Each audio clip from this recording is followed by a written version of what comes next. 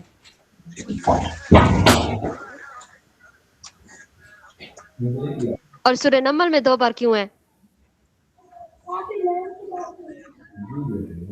سورہ نمل میں بچوں 2 بار بسم اللہ الرحمن الرحیم اس لیے آئی ہے، ایک تو اس کے شروع میں آئی ہے جو کہ ہر صورت میں ہوتی ہے، اور ایک اس کے درمیان میں تقریباً 27 یا 30 آیات میں ہے کہ حضرت سلیمان علیہ السلام جب ملکہ بلقیس کو خط لکھ رہے تھے تو اس وقت ایک بسم اللہ الرحمن الرحیم اس میں آیا ہے۔ سمجھ آئی بچوں؟ یس میم۔ یس میم۔ گڈ۔ اگر کوئی کوشچن ہو تو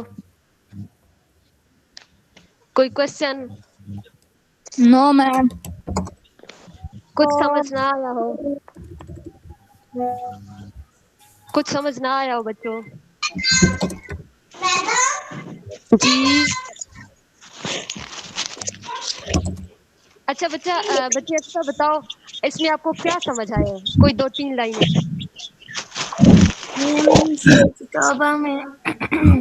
سورۃ توبہ میں مشرکین نے گڈ بتاؤ۔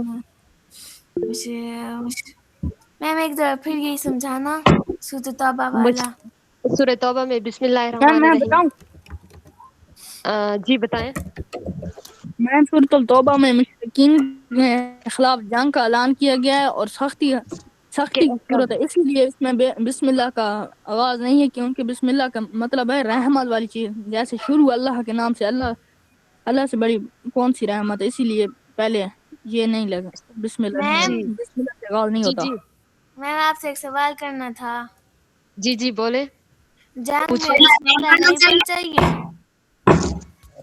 جنگ میں بسم اللہ پڑھنا چاہیے، لیکن کفار مشرکین سے ایک سختی کے احکامات جو کہ وہاں ذکر کیے گئے ہیں تو اس وجہ سے اس میں بسم اللہ الرحمن الرحیم نہیں لکھا گیا، لیکن جنگ شروع کرنے سے پہلے ہم بسم اللہ الرحمن الرحیم پڑھ سکتے ہیں، کیونکہ کفار کے خلاف ہوتی ہے، ہم غلط چیز کے خلاف مطلب وہ کرتے ہیں۔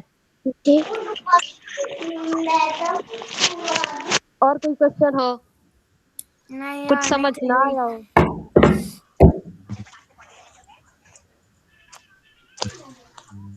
کچھ سمجھ نہ آیا ہو؟ مدثر بچے آپ بتاؤ،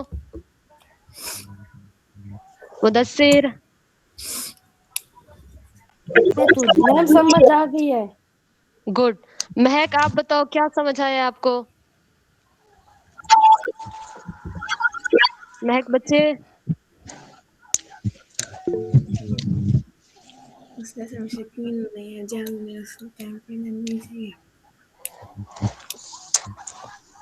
مہک۔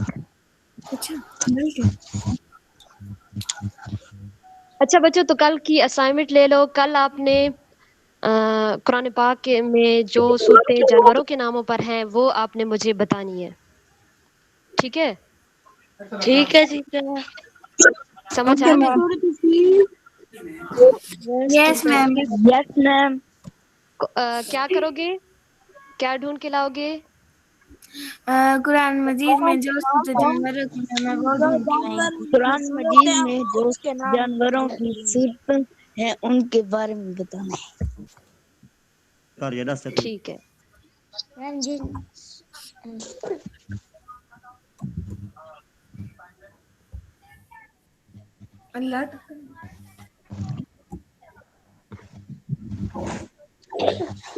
بچوں اگر کوئی کوشچن ہو تو، کچھ سمجھ نہ آیا ہو تو؟